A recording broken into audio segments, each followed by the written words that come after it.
মাস রবিউল সানি। কিতাবের মাঝে আসছে গাউসুল আজম আব্দুল কাদের জিলানী চাঁদের 2 তারিখ, 11 তারিখ, 17 তারিখ মতানৈক্য আছে। এদিকে চলে গেছেন ইন্না লিল্লাহি ওয়া ইন্না ইলাইহি রাজিউন। 470 হিজরিতে জন্ম, 470 এবং 561 হিজরিতে তোমার কি ইন্তেকাল। কেউ বলছে 60, কেউ বলছে 61, মতানৈক্য আছে। 90-91 বছর বয়সে ইন্তেকাল করেছেন। জন্মগতভাবে ওলি, মাদারজাত ওলি। ওলি কয় শ্রেণীর? মায়ের পেটের থেকে ওলি, আল্লাহর নির্বাচনী ওলি। আল্লাহ নির্বাচন করছে দেখে তো মায়ের ঘর হতে গেছে। পীরের নজর ওলি, পীরের এলেমের মাধ্যমে ওলি, আমলের মাধ্যমে ওলি। কয়টা ওলি? মায়ের গর্ভ ওলি, তা আল্লাহ নির্বাচন করছে। পীরের নজরে পীরে নির্বাচন করছে, খেলাফত দিচ্ছেন পীরের নজরে। আর আমল করতে করতে আল্লাহ পর্যন্ত পৌঁছে গেছে। মিস্টার ইবলিশ আল্লাহ পর্যন্ত গেছিল না, অস্বীকরণে ডিসক্যালিফাই করছে। আবার ইবাদতের মাধ্যমে প্রথম 2 শ্রেণীর ওলি যাদেরকে আল্লাহ নির্বাচন করছেন মায়ের গর্ভ থেকে, তাদেরকে ধ্বংস করার ক্ষমতা কেউ নাই। পীরের নজরে ওলি, তাকে ধ্বংস করার কেউ ক্ষমতা নাই।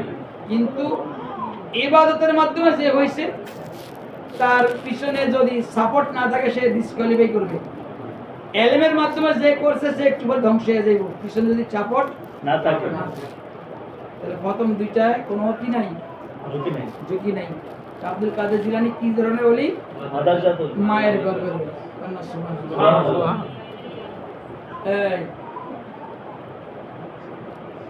তিনি বংশগতভাবে আব্বার দিক দিয়ে ইমাম হাসানের আওলাদ আর আম্মার দিক দিয়ে ইমাম হোসেনের আওলাদ। সুবহানাল্লাহ। পদ্মা, মেঘনা ও 2টা বাহার সমুদ্র, মা ফাতেমা, মাওলা আলী, হাসান হোসেন এক জায়গায় মিলছে আব্দুল কাদের জিলানী। সুবহানাল্লাহ। বুঝলে বুঝবা, তা না বুঝলে। সে আব্দুল কাদের জিলানী জন্মগ্রহণ করেছেন ফারস্য ইরানের জিলান নগরীতে। কেউ কেউ গিলানো বলে, জিলানো বলে। তার আব্বার স্ত্রী তো জানেন, এত বড় আবেদ ছিল, এত বড় আল্লাহকে ভয় পাইতো। আল্লাহ কোরআনে প্রায় বলেছে ইত্তাকুল্লাহ ইয়া আইয়ুহা ইমানদাররা, আল্লাহ ডরাও, আল্লাহ ডরাও। আয়াত আছে না? জি। আল্লাহকে ভয় পাও। এমন ভয় পেয়েছে আল্লাহকে, মুসাফির অবস্থায় খিদা লাগলে, টাকা পয়সা না থাকলে কিছু সামনে পাইলে সেটা খাওয়া যায়। রাস্তাঘাটে পড়ে থাকা জিনিস খাওয়া কি যায়? নদী বাসায় নিতে আছে ফল, সে ফল তুললে কেমন খাইয়া চিন্তা করছে কার ফল খাইলাম।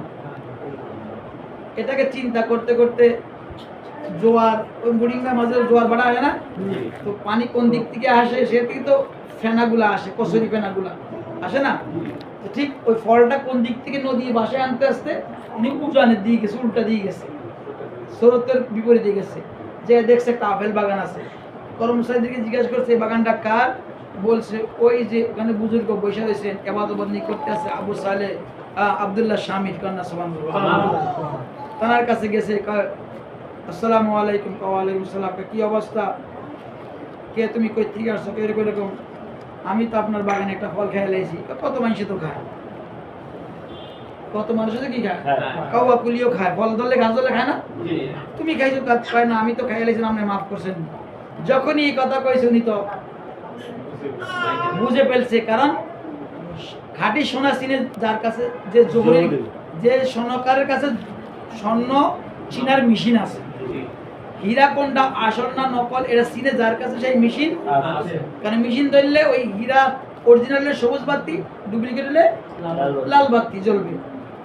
আব্দুল্লাহ স্বামী তো দেখে সিগন্যাল আছে, এটা তো খাঁটি সোনা হীরা, এটাকে আটকাইতে হবে। কি করতে হবে? এটা দরকার আমার। তিনি আটকে লাইছে, কয় মাফ করি নাই। কেন? 12 বছর খেদমত কর। এটা কারণটা কি?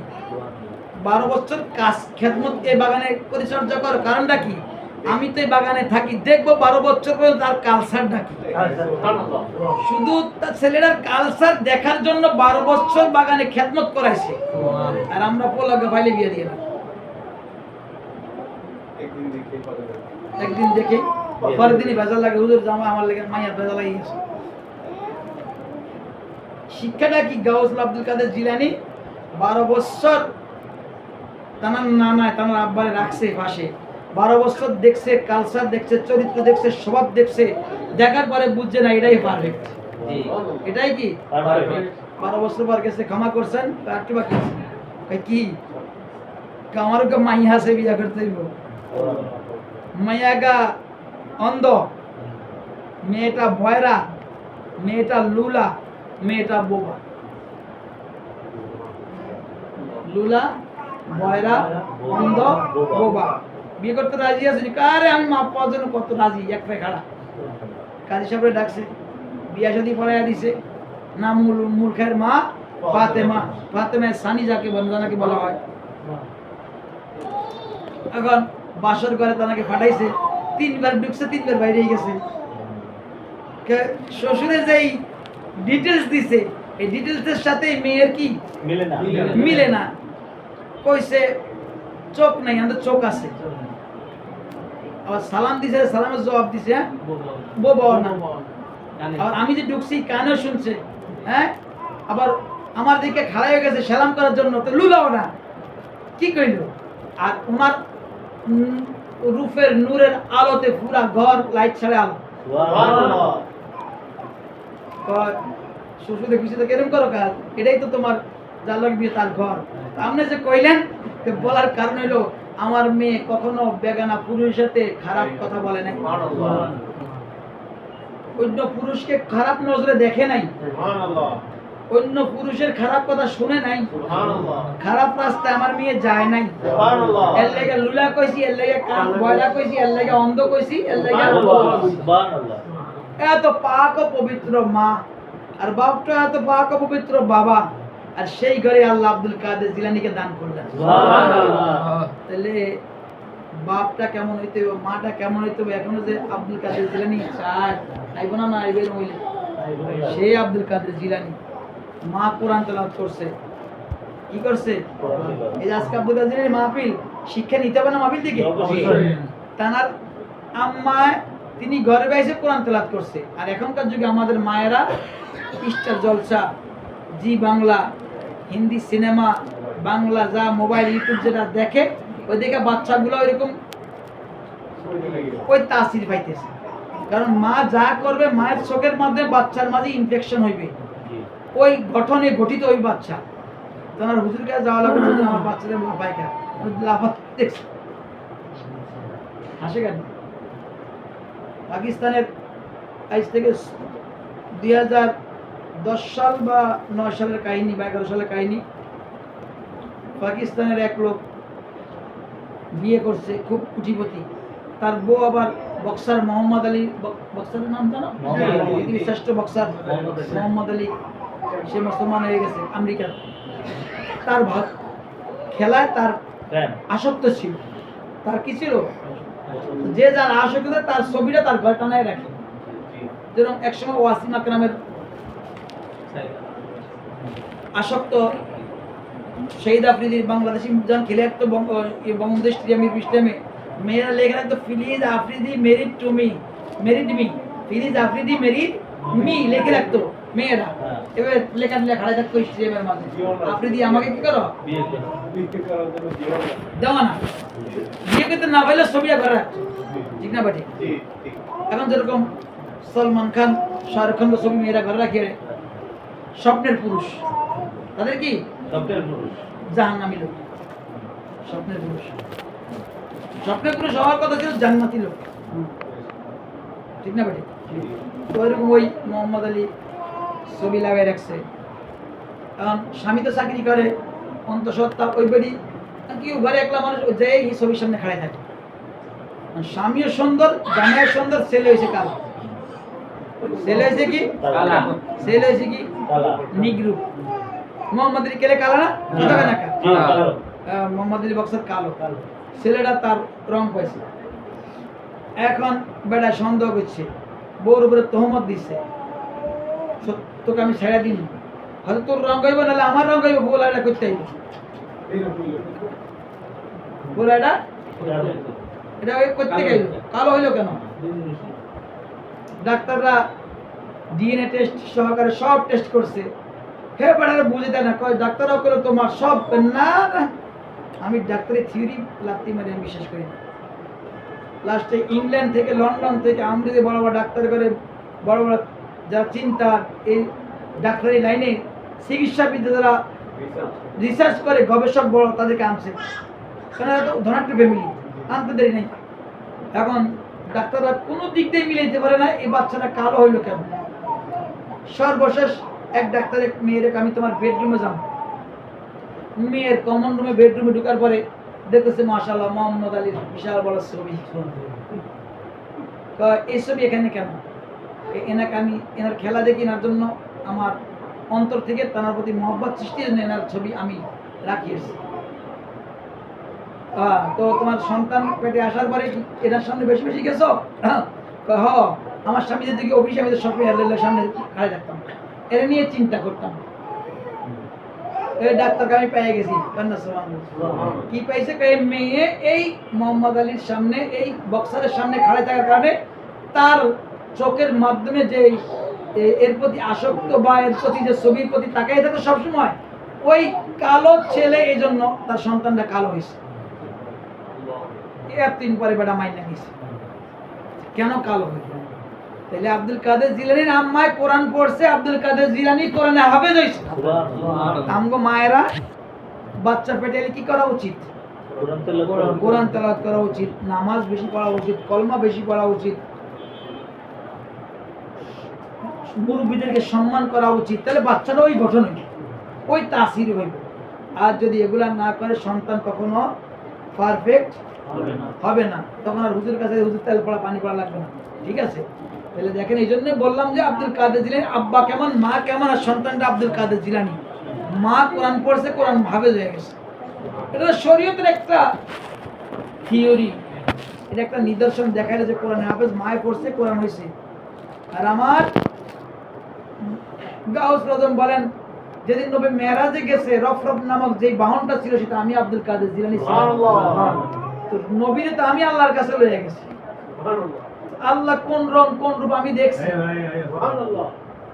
আর ওই দিনই আল্লাহ রাব্বুল আলামিন নবী তাআলা সব বানাই দিয়েছে, কিচ্ছু বাকি রাখে নাই। ইলমে শরীয়ত, ইলমে তরিকত, ইলমে হাকিকত, ইলমে মারফত থেকে শুরু করে যা ছিল কোরআন হাদিস সব ইলম।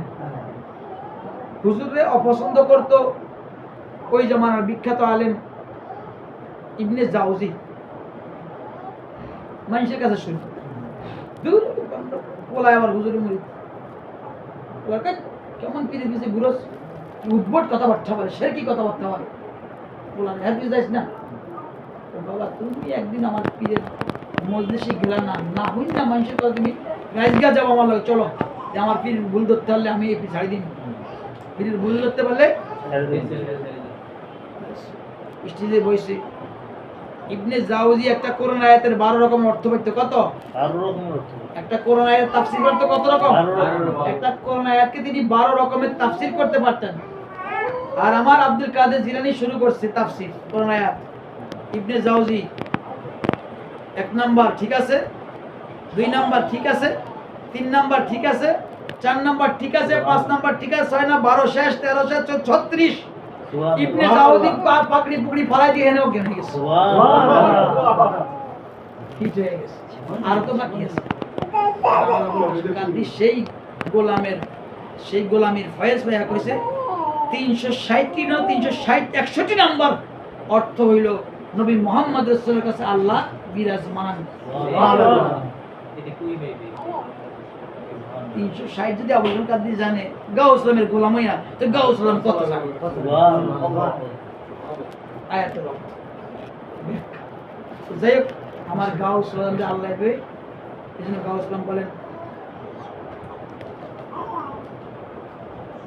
নজরতু ইলা বিলাদিল্লাহি জামান কা খাদাল মিতি সাইদাস মাতাক সুকুদান অনুকুদান মালি ফামান ফি আউলিয়াল্লাহি মিসলি ওমান ফিল ইলমি ওয়াত তাসরিফি হালি। আউলিয়াদের মাঝে আমার মিসাল নাই, আমি যে ইলম অর্জন করছি এই ইলমের তুলনা কেন? সুবহানাল্লাহ, সুবহানাল্লাহ। তিনি খোদ বলতেছে সেই গাউসুল আজম আব্দুল কাদের জিলানী আজকে মাহফিল তাঁর শান নিরালা আল্লাহ তাকে অনেক রুতবা দিয়েছেন। তাঁর তরিকে আমরা আছি। আমার দাদা পীর আমার হামশবি গাউসুল আজম দাদা পীর পীর মুর্শিদ জানার রূপ হুবহু আব্দুল কাদের জিলানী রূপ ছিলেন। তিনি গাউসিয়াতের দপ্তরে ছিলেন। তিনি আমার দাদা পীরকে দান করছেন, আল্লাহ আব্দুল কাদেরকে দান করে পাঠাইছেন। সেই গোলামের মাঝে আমরা গোলামরা আছি। যদি আমাদের কবুল করে তাহলে আলহামদুলিল্লাহ ইয়াকিনে দরিয়াপাত তরিকে মওজুদ আল্লাহ রাব্বুল আলামিন কবুল করে বলেন আমিন। তো সেই গাউসুল শান কি বলবো, আমার গাউসুল আজম আমারও ছোটবেলা থেকে আমি ওয়াজ করবো সারা বাংলাদেশ ফাড়া আলাম তাহিরি কেউ সব ফেল, ঠিক না? একটা নিজের কাছে আইয়ে না জজবা শাহাদাত। আরে আমরা কেন ওই ওয়াইস কাদিরি ফেল করতে পারতেছি না, তাই হাফেজ তাহের কাদিরি ফেল করতে পারছি নাতের মাধ্যমে কণ্ঠের মাধ্যমে ওয়াজ করে, কেন আমাদের সুর আমাদের মাঠ নাই কেন? মাঝে নিজেদের মাঝে কি হয় কোশ্চেন জাগে, কিন্তু আমার আব্দুল কাদিরের কোনো কোশ্চেন ছিল না। মায়ের ফাটা যাওয়ার পরে মানে জিলানি আর গেছে কিনা আমি জানি না, মায়ের রেখে আইসে। আর মায়ও ফাটে কেমন মা, যাও বাবা এলেম অর্জন করো, এলেম অর্জন করতে আইসে। এ নিজেই ওই বাগদাদের দারুল উলুম মাদ্রাসার প্রিন্সিপাল নিজেই হইছে। ওই মাদ্রাসায় গাউসুল আজম আব্দুল কাদের জিলানী রাদিয়াল্লাহু আনহু বাগদাদের মসজিদে নামাজ পড়ানোর পরে জুম্মার নামাজের পরে 50 বছর পর্যন্ত ওয়াজ করে না। বয়স কত? আমার মাত্র 45 চলে। আর হুজুর 50 বছর পর্যন্ত কি করে না? ওয়াজ করে না। আমি এখন ওয়াজ করলে পাগল, আমার মানুষ নেই কেন, প্যান্ডেল স্টেজে লোক নাই কেন, হয় আর পাগল হয়ে গেছে আমরা। আর আমার গাউসুল আজম ওয়াজ করে না কারণ তিনি অনারবি মানুষ। তিনি কি আরবি মানুষ? আরব হলো বিশুদ্ধ, ইরাক হলো বাগদাদ হলো বিশুদ্ধ আরবি, মক্কা মদিনা হলো বিশুদ্ধ আরবি, বাগদাদ কি এরকম বিশুদ্ধ আরবি। তিনি তো ইরানের মানুষ, ইরানের মানুষ ফার্সি ভাষার মানুষ, আরবি বেশি ভালো বলতে পারে না। আব্দুল কাদের জিলানী এই জন্য ওয়াজও করতে চায় না, চুপ থাকে। যখন 50 পুরা হয়েছে, আমার জুম্মার নামাজের পরে গাউসুল আজম বসতেন যায় নামাজের মাঝে, আমার দয়াল নবী হাজির হয়ে গেছে। সুবহানাল্লাহ। হে আব্দুল কাদের জিলানী, ইয়া রাসূলুল্লাহ ওয়াজ করো না কেন? হুজুর আমি তো অনারবি, আরবের মাঝে কেমনে আমি ওয়াজ করি, বেটা আমার ভুল ধরি, কোনটা ফেস লাগে, কোনটা আরবি ভাষায় কোনটা কি হয়, তাই হা করো। 7 বার থুতে খাওয়াইছে। সুবহানাল্লাহ। লাভে দাহান কয়বার খাওয়াইছে? 7 মর্তবা। যখন এলেমের শহরে খাওয়াইছে, দরজার দরকার আছে না নাই? আছে। দরজা আসবে না আসবে? মাওলা আলী হাজির হয়ে গেছে। সুবহানাল্লাহ। দরজা ছাড়া এলেম দরকার পাবে না। সুবহানাল্লাহ। দরজার অনুমতি ছাড়া এলেম পাবো না। দরজা না করলে ঢুকতে যেত না, দরজা খুলতে হবে কিনা? মাওলা আলী হাজির হয়ে গেছে। বেটা হা করো, ওনে দাওলা ওনাই তো সেলের সেল, নাতি নাতি খুন্তির খুন্তি, বেটা হা করো, হা করছে, খাও। 6 বার। কয়বার? 6 বার। গাউসুল আজম ফেস লাগছে, নবী 7 বার খাওয়াইলাম না, একবার কম খাওয়াইলেন। নবীর সম্মানে আমি একবার কম খাওয়াইছি, কারণ আমি নবীর মতো না, নবী আমার মতো না। সুবহানাল্লাহ। নবী 7 বার খাওয়াইছে, আর আমি যদি 7 বার খাই তাহলে নবীর মতো হয়ে গেলাম না? সিঙ্গেল নবীর সম্মান রাখা লাগবে কিনা? তিনি 6 বার খাওয়াইছে। সুবহানাল্লাহ। আমার আবুল কাদের গাউসুল আজমে 7 বার খাওয়াইছে। সুবহানাল্লাহ। সুবহানাল্লাহ। শিয়ালের ভান্ডার পাইয়া দরকার নেই, কিছু নিতেও পারি নাই। আল্লাহ গাউসুল আজমের সাথে যদি আপনাদেরকে আমাদের সবাই কবুল করে আমিন। সেই আব্দুল কাদের জিলানীর শান বলে শেষ করা যাবে না। আর তারা এত বড় মকবুল ওলি যে শুধু বিপদের সময় একটু স্মরণ করলে হয়, ইয়া গাউসুল আজম, লাগে লাগে বিপদ দেয়, ইয়া গাউসুল আজম আমাকে মনে মানে আমাকে সাহায্য করো, শুধু মনে মানে। আল মাদাদ মানে কি? সাহায্য করো। তো আল মাদাদ বলতে না পারলে ইয়া গাউসুল আজম আমাকে সাহায্য করেন, আর নিজের চেহারাটা খেয়াল রাখবেন। ইয়া গাউসুল আজম আমাকে সাহায্য করেন, বাস কামিয়াব করুন। সুবহানাল্লাহ। আল্লাহ আপনাদেরকে আমাদেরকে এই মুক্তাসার গাউসুল আজমের জীবনের উপরে আলোচনা করার সুযোগ দিয়েছেন। আল্লাহ তাআলা শুকরিয়া জানাই। আমিন আমিন। আলহামদুলিল্লাহ আলহামদুলিল্লাহ আলহামদুলিল্লাহ সুম্মা আলহামদুলিল্লাহ। কি একটা কারামত হলো। গাউসুল আজম যখন মায়ের গর্ভে ছিলেন, একবার তানার আম্মা বাগানে গেছে, তো কিছু ফল, টক জাতীয় ফল তার নানার বাগানে ছিল। ওই ফলটা মেয়ের এমন বাচ্চা পেটের টকের প্রতি একটু আকৃষ্ট হয়। তার আম্মা ওই ফলটা ধরবে, কিন্তু ওই ফলটাকে পেঁচাইয়া একটা বিষাক্ত সাপ, ফলটাকে কেন্দ্র করে বিষাক্ত সাপ ওখানে আছে। আর ওনার আম্মা যদি ফলটা ধরে সবল দিবে, ওই মুহূর্তে উনি ওনার আম্মাকে, হ্যাঁ কারণ আছে, একদিন ছোটবেলা ওনার আম্মা রাগে থাপড় দিতে গেছিল, মা মনে আছে তোমার আমি কিন্তু দুইবার বাঁচাইছি। কেমনি বাঁচাইছো? তোমার ফেটে যেন তোমার বাঁচাইছি। কেন? স্মরণ করে দিয়েছে মায়েরে, ওই যে তুমি ফল ধরতেছিলা টক ফল খাইবা কইয়া, কিন্তু আমি তোমার পেটে এত ধরে একটা লাথি মারছি যে তুমি ব্যথা হয়ে গেছো। বাচ্চারা লাথি মারে না মায়ের পেটে? মা ব্যথা পায় না? হ্যাঁ, তো কয় এই যে তুমি বসে গেছো, বসে উপরে থাকে তোমাদের সাপ, কিন্তু ফলটা ধরলে সাপ তোমার কামড় যে তুমি মারা, আমি মারা যেতাম। আমার বাঁচাইছি নি, আমার বাবা বাঁচাইছো। আরেকবার কখন বাঁচাইছো? একটা ফকির আইছে, এবার ওনার আম্মা, আমগো মায়েরা তো ভিক্ষার সামনাসামনি দিয়ে নাই, ভিক্ষুকের সামনে, ভিক্ষুকের সামনে পর্দা ইসলামে কি এখন আসেনি? আসেনি? কথা কান না, এই কথা কেন? পর্দা ইসলামে আমার মা আয়েশা শুধু অন্ধ ভিক্ষুকের সামনে গিয়া ভিক্ষা দিছে।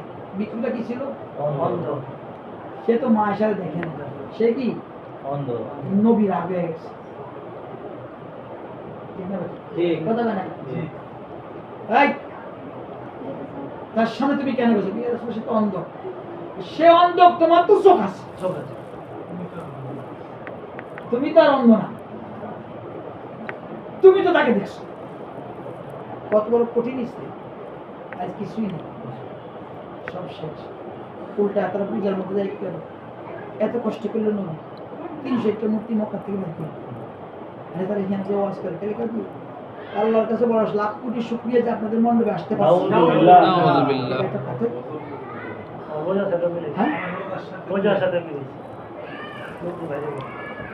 মনটা চাই কিন্তু করার ক্ষমতা নেই।